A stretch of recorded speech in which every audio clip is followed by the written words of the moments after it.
ഈ ദേശം കൊടുക്കുമെന്ന് അരുളി ചെയ്തു. തനിക്ക് പ്രത്യക്ഷനായ യഹോവയ്ക്ക് അവൻ അവിടെ ഒരു യാഗപീഠം പണിതു. അവൻ അവിടെ നിന്ന് ബേഥേലിന്റെ കിഴക്ക് മലയ്ക്ക് പുറപ്പെട്ടു.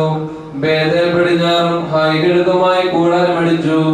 അവിടെ അവൻ യഹോവയ്ക്ക് ഒരു യാഗപീഠം പണിതു. യഹോവയുടെ നാമത്തിൽ ആരാധിച്ചു. അബ്രഹാം പിന്നെ തെക്കോട്ട് യാത്ര ചെയ്തുകൊണ്ടിരുന്നു. പറയുമോ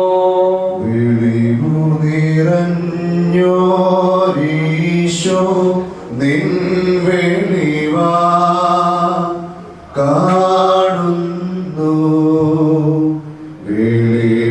വെളിവിയടിയ അഖില ധാരമതാ വെളിവും നീ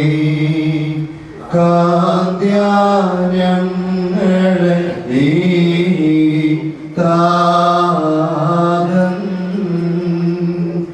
കതിരെ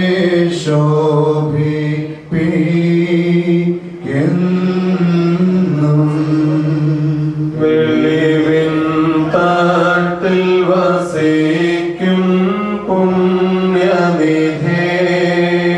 പരിശുദ്ധ വേണ്ട കഷ്ടത വീൺ ചിന്തയുമടിയാ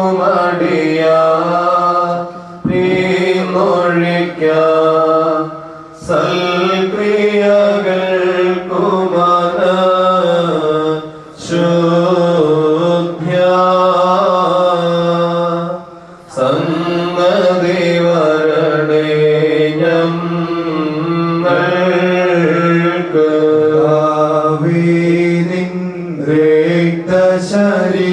രക്തശരീരങ്ങൾ കൈക്കൊണ്ട്